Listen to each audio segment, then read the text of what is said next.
Beurre FM. Des pays en débat. Pierre-Henri. Vous vous posez parfois des questions sur l'actualité, l'histoire ou la géographie d'un pays dont l'évocation vous est familière et dont le plus souvent vous ignorez l'essentiel.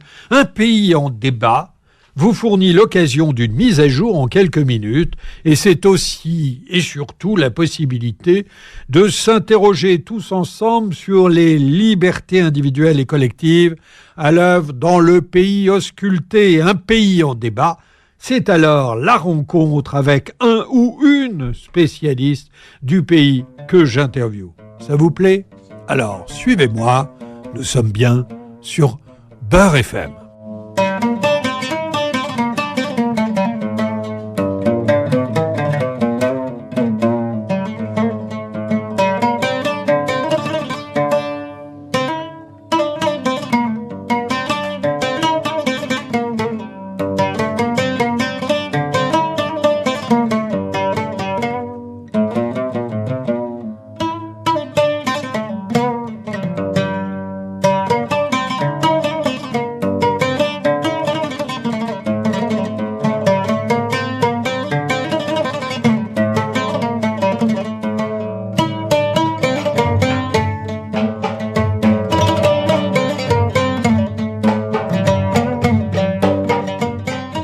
Surnommé l'Arabie heureuse, le territoire dont nous allons parler aujourd'hui fut longtemps synonyme de richesse en tout genre et d'abord en eau.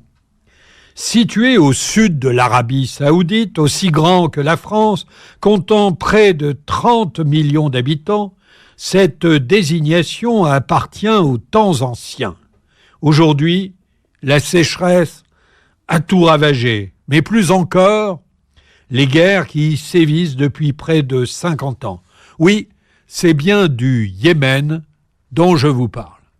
Ce que vous entendez là, c'est de la musique qui vient de l'Hadramaout, cette région au sud du Yémen. Un genre musical yéménite qui se chante seul, accompagné d'un luth. Vous avez déjà entendu parler de la reine de Saba, mentionnée dans les récits bibliques, coraniques et hébraïques. Cette souveraine fait rêver plus d'un voyageur venu de l'Ouest ou du Levant. En son temps, les marchands et autres membres de l'élite jouaient de la musique, aussi sûrement qu'aujourd'hui de la Kalachnikov. Jusqu'en 1990, on ne parlait pas du Yémen, mais des Yémen.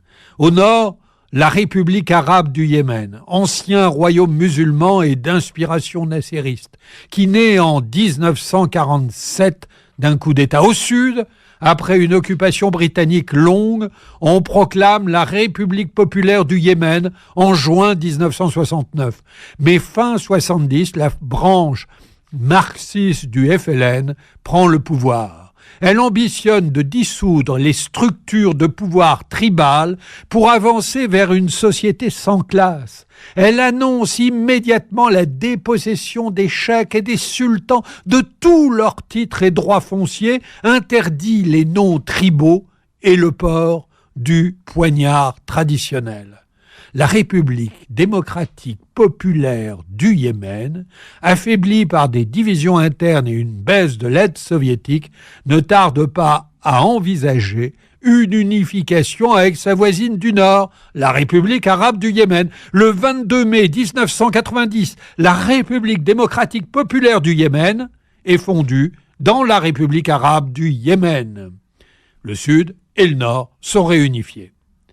Mais rapidement, les anciennes élites sud-yéménites sont marginalisées et leurs institutions sont progressivement démantelées. Ainsi, le code de la famille disparaît et la référence à la charia est introduite par des amendements constitutionnels peu de temps après l'unification. En mars 2015, une coalition arabe sous bannière saoudienne déclenche une intervention militaire au Yémen. Cette coalition est censée protéger le Yémen contre une insurrection de rebelles houthis potentiellement soutenus par l'Iran. On parle tout de même, à ce jour, d'au moins 380 000 morts depuis le début du conflit. En 2022, les organisations d'aide sont parvenues à aider environ 10 millions de personnes chaque mois. Mais les pénuries de financement couplées à des obstacles massifs ont forcément réduit les opérations. En 2023, on estime à plus de 21 millions de personnes qui auront besoin d'aide humanitaire et de protection. Retour sur un des conflits les plus importants au monde avec notre invité, Laurent Bonnefoy, politologue, chargé de recherche au CNRS, spécialiste de la scène politique yéménite. Laurent Bonnefoy, bonjour. Bonjour. Alors, où en sommes-nous en ce début d'année 2023 au Yémen? Une trêve a été conclue entre avril et octobre dernier qui a permis de réduire le nombre de victimes civiles et de personnes déplacées, mais les perspectives humanitaires du pays ne se sont pas améliorées et la paix semble impossible. Pourquoi? Alors pourquoi? Parce que je pense que c'est un conflit qui dure déjà depuis un grand nombre d'années. Il va entrer en mars prochain dans sa 9e année. Donc on a eu une détérioration de la situation politique, un délitement en fait de la société et une forme, je ne sais pas si on doit dire ça, mais d'habitude qui fait que effectivement sur le plan humanitaire, sur le plan économique, tout semble s'être détruit. De la même façon, l'État, le système scolaire, etc.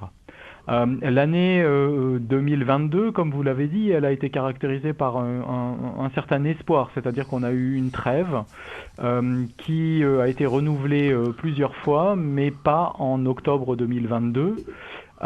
Et pourtant, depuis donc 5 mois maintenant, on vit dans une forme de situation ni guerre ni paix, c'est-à-dire que l'intensité des combats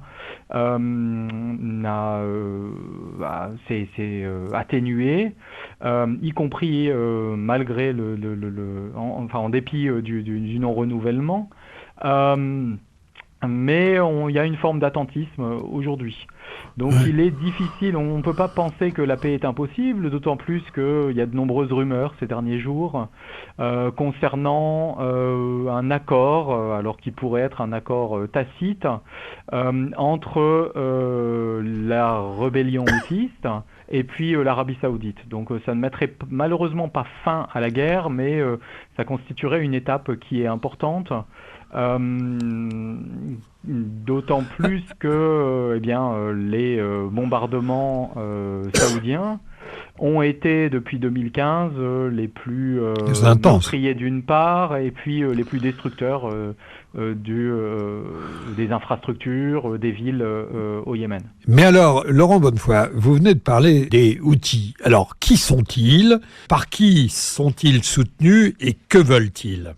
Alors les Houthis sont un mouvement qui a émergé au cours de l'année de la décennie 2000, qui se revendique en fait d'une ancienne identité yéménite qui avait été marginalisée par le processus de modernisation au cours du XXe siècle. Il se revendique d'une identité qu'on appelle le zaïdisme, qui est une branche du chiisme, qui existait, je dirais, depuis longtemps et était toujours vivace, mais qui avait donc été marginalisé. Et il y a eu un mouvement de renouveau qui est né dans les années 80, qui s'est structuré dans les années 2000, jusqu'à donner naissance à un mouvement armé qui a été réprimé par le pouvoir pendant cette décennie. Ils apparaissaient comme étant marginaux, mais graduellement, du fait d'une forme d'habileté de leur communication et puis aussi une capacité militaire, ils sont placés au centre du jeu politique, au centre du paysage religieux, et ils contestent donc le pouvoir jusqu'à réussir en 2015 à prendre effectivement le contrôle du nord du pays. Et ils le font en étant appuyé, guidé, on pourrait dire, financé probablement par l'Iran. Alors, justement, oui. Laurent Bonnefoy, quel intérêt poursuivent respectivement l'Arabie saoudite et l'Iran à entretenir ce conflit? L'Iran du côté des rebelles houthis et l'Arabie saoudite en soutien au gouvernement. Alors effectivement, on a une dimension régionale que vous soulignez à ce conflit, l'Iran a d'une certaine manière, en soutenant les Houthis, l'intérêt de trouver un allié sur la scène régionale, de la même façon que l'Iran soutient le Hezbollah au Liban, par exemple. Il y a cette idée d'avoir finalement un allié local qui va pouvoir d'une certaine manière mettre à mal un ennemi de l'Iran, à savoir ici l'Arabie saoudite. Et il le fait finalement à moindre frais, et donc on perçoit bien là dans le jeu géopolitique dans la péninsule arabique l'intérêt que peuvent avoir les Iraniens. L'Arabie saoudite, elle, est intervenue alors dans un cadre qu'elle a considéré comme étant légal, qui a ensuite été validé par les Nations Unies à travers une résolution, en soutien au gouvernement légitime qui avait été mis sur la touche par un coup d'État mené par les Houthis. Maintenant, il semble que depuis un certain nombre de mois au moins, l'Arabie saoudite cherche à se retirer de ce conflit-là et à le faire en sauvant la face. Ce qui se passe, c'est que les Houthis sont dans une position de force sur le terrain, et il ne semble pas immédiatement prêt, alors ça pourrait changer dans les jours qui viennent, mais à offrir finalement une solution honorable aux Saoudiens. Alors, depuis le début de ce conflit en 2014, c'est près de 400 000 morts et c'est l'exil de plus de 4 millions de personnes. Où sont partis ces réfugiés? Vers quel pays migrent-ils? Alors l'essentiel des déplacements de population se produit à l'intérieur du pays.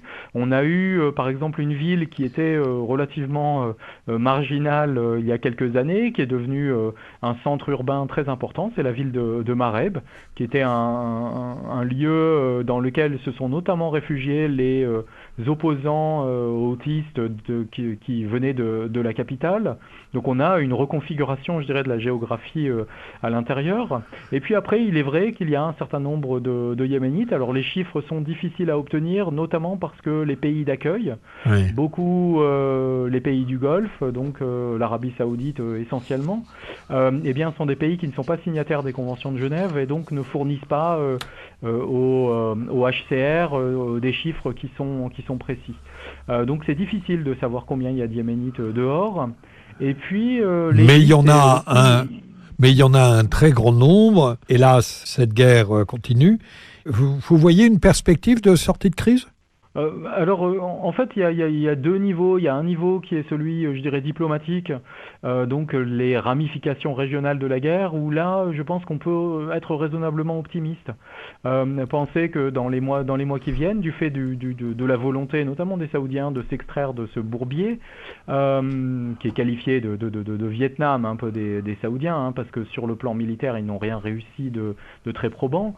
Donc ce niveau-là, on peut être optimiste, en dépit du fait que les Iraniens notamment ne montrent pas une volonté de s'en extraire, tout simplement parce qu'ils bénéficient et à moindre coût du conflit, et ça permet d'humilier les Saoudiens.